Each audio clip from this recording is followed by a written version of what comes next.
This year, it's legal. That's the difference. Damon Allen tossed his career 392nd touchdown pass in the first half to Arlen Bruce. He ends it off to the rookie running back Jamel White for a short gain. Well, you know, I got to say, based on our meeting with Mike Clemens yesterday and everything that he said yesterday, I'm a little surprised to see Damon Allen back in the lineup. Damon Allen's numbers in the first half, 6 of 10, 82 yards, 1 touchdown. Now, no turnovers from Allen. That might be one of the reasons, but Mike Clemens said he was making a change no matter what, and it would be early. But you do consider that at half he has the lead. Regardless of how he generated it, here's a pass completion and a first down up at the 50-yard line, and that's Patrick Johnson, the 30-year-old with 70 games of NFL experience. You know, I agree with you, Chris. Like in any other circumstance, you would say that, yeah, when the quarterback starts to get a little momentum, get on a roll, you leave him in there. He's finally found his rhythm. Why take him out of it by making a change? But that's not what Clemens said yesterday. Yesterday, he was just... his mind was made up that the change is going to be made because the competition continues. And that hasn't happened yet.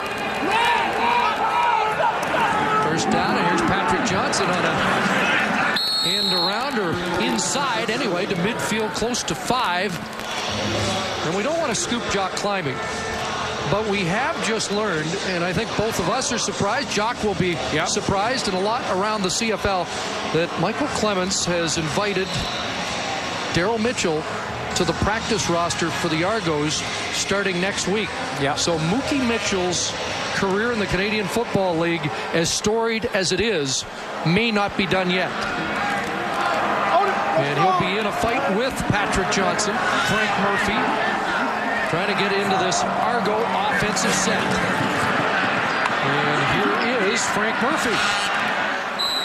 Otis Floyd hauls him down short of the first down. And now Pinball Clemens has a decision because it's about a yard and a half short. And there is Daryl. So apparently he's on the practice roster starting right now. Helping out those young receivers already down on the bench. So, you know, and Daryl Mitchell, you know, deep down, he always probably wanted to retire. And oh, he loved to play in Edmonton, but he always wanted to retire as a Toronto Argonaut, and he's not far off some Argo marks as well. So right behind Paul Mazzotti for the all-time leading receiver. It'd be nice to see him back. I think he's still got a year in him, at least. No gamble by Clemens, and another good kick, and Ian Smart is punished on the return. Ryan Crawford has been a special teams demon tonight. Reminder, the second half of our doubleheader will be the debut on TSN of Danny McManus with Rod Black as Milt Stegall and the Bombers face the Eskimos, a couple of Danny Mac's former teams. And we'll be able to say that a lot this year. Yeah. The only team he didn't play for, I think, was the team I played for. Great to have him on the team. Former Lion, Eskimo, Bomber, Ticat, Stampeder. First and 10 for Dave Dickinson and the Lions. Dave's going to air it out. And looking for Corey Rogers. Overthrows him by a stride.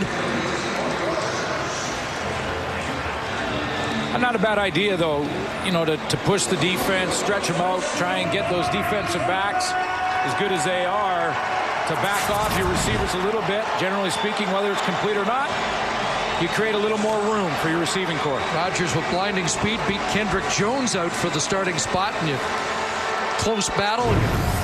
Wally Buono didn't make many changes. That is one of them, and maybe the biggest surprise out of camp. Second and 10, fans making noise. A 4-man front for the Argos, and Dickinson steps up. And Dave Dickinson to the 19-yard line will come up 2 yards short. Orlando Steinauer mentioned the other day that the Argos, exclusively a 3-4-D last year, might show us the 40 front than they do there. Well, that's what you can do when you have veterans in the lineup that can call it on the fly, and Rich Stubler, the defensive coordinator, can trust those guys. You have Michael O'Shea, Orlando Steinauer, and Adriano Belli right down the middle defense, that's the leadership. That's where it begins, and you can change things up and not worry that mistakes will be made.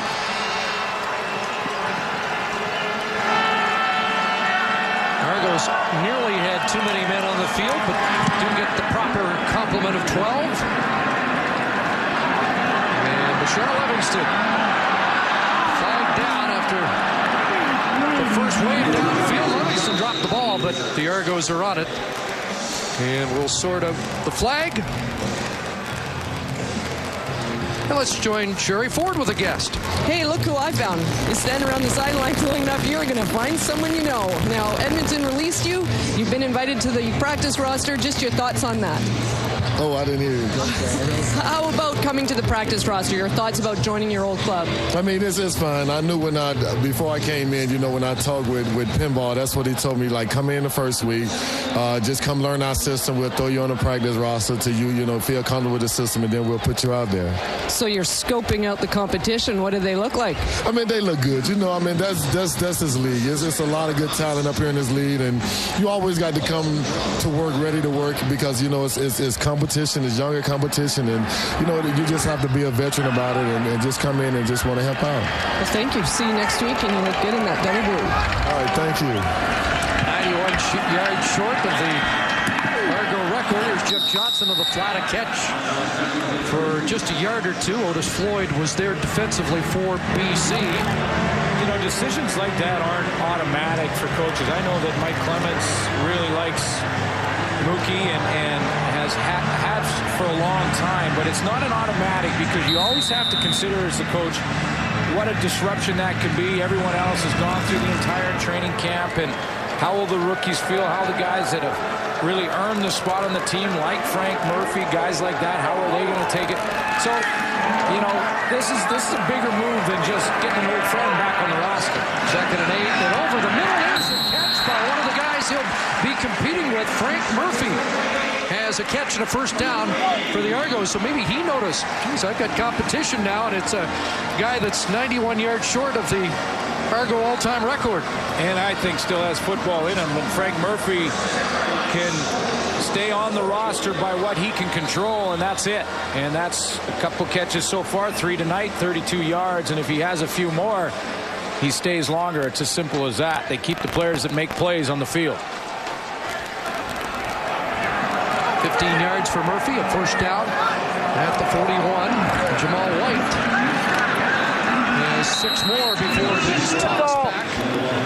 Again, the Argos hope to deploy White and John Avery together in the backfield when Steve Morley, who was recently signed, the big kid out of Halifax, originally a Calgary Stampeder, NFL experience, just signed as a free agent. That'll give the Argos 4 Canadians on the offensive line, and it's the first time in over a decade that will happen, but it affords them the opportunity to have a couple of import running backs. Yeah, that might be trouble for Mike Pearson, the newcomer at tackle, who's an import. And if Morley comes on the roster, then it could mean Pearson off, John Avery on. That's the juggling act that Clemens may have to deal with. 2nd down, and Brent Johnson a clean shot and takes Damon down again. In fairness to David Costa there, he looked like he initially did his job. I mean, he's working on the best pass rusher in the Canadian Football League, and I'm thinking of Fred Perry if he's listening. He's right up in there honorable mention, but he did his job to push him high and outside. But look at the quickness of Brent Johnson to still cut underneath, and he really ran right into Damon Allen. Big guy from Kingston has a 2-sack game. It's the 3rd straight game against Toronto that he's registered a pair of sacks. Just another day at the office for the top Canadian. And Hardy back in, 45 yards on his last punt. And he has kept the special teams above water after the early exit by Noel Prefontaine. This kick not as deep. Smart, no yards call, and Smart breaks the tackle and is up over the 45-yard line. Just 34 on that Hardy punt.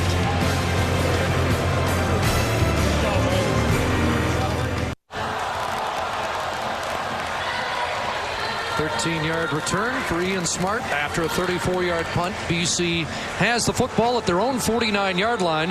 A 17-15 lead with just under 6.5 minutes remaining in the third quarter at Rogers Centre in Toronto. The 2007 CFL kickoff, and Dave Dickinson going audible there. Joe Smith, room up the middle, cut down by the safety, Orlando Steinauer. And that first half, Rob Murphy, the left tackle for the BC Lions, was showing a little of his frustration. Of course, in the offseason, Rob Murphy was real close to just calling it a career, and he had to be sort of coaxed out of that idea by Wally Buono. And they were talking money.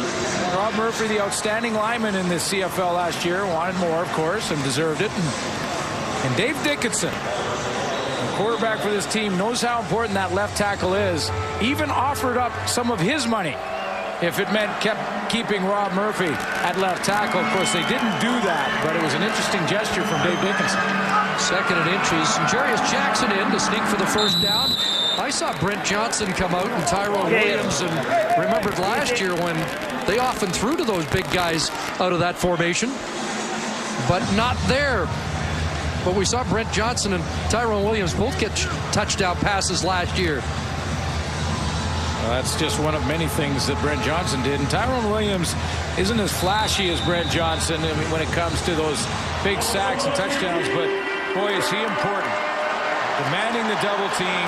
He's a load for any offensive line, and 4 sacks last year, but it's what he does away from the play that's as important. First down, and a go, and wide open. It's Corey Rogers down to the 5-yard line. Rogers trying to atone for the punt return fumble in the first half, and he comes up with a huge 45-yard catch. This is some kind of throw. If there was ever any question as to the arm strength of Dave Dickinson, a pump fake from the left hash mark, up and outside, almost to the sideline at the wide side of the field to Corey Rogers, and drops it right in the bucket. Corey Rogers recruited to Texas Christian by a quarterback named Kesey Printers, who needs no introduction. 45 yards, and it's first and goal. Lions at the 5, trying to pad their lead. Joe Smith. Tough sledding for a couple. And Adriano Belli, the former Lion, started his career there with Jonathan Brown, celebrating the stop. Well, I think he was trying to get that Adriano Belli kiss to one of the teammates, and they forgot they had the helmets on.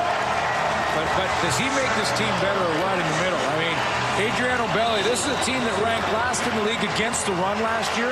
Not that they really care about that, but they did. They'll be better because of Adriano Belli in that department. Second and goal from the 4. Smith the long setback. Here comes the rush, incomplete. The heat was on, and 3 Argos, but a flag in the end zone.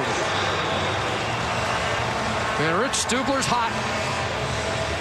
You know, both Tony Simmons and Corey Rogers were running inside routes there. Simmons was the intended target, but I'm not sure the penalty. Pass interference in the end zone. Toronto number 3. First down at the 1-yard line. Costly penalty, Khalil Carter. And it'll be first and goal at the 1. Khalil Carter right on the inside, right by the goalpost.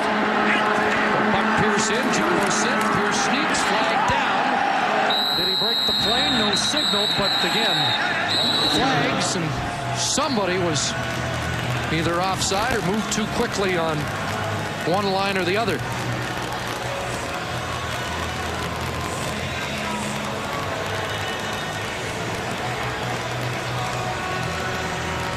It's interesting the rotation that the BC Lions will do. Jarius Jackson comes in often in the middle of the field for those third down gambles when they're inside of a yard or around a yard. Offside. Toronto number 43. Automatic first down. So Adrian Mays is offside, and it'll be First down over again. But if they don't have the Khalil Carter pass interference penalty,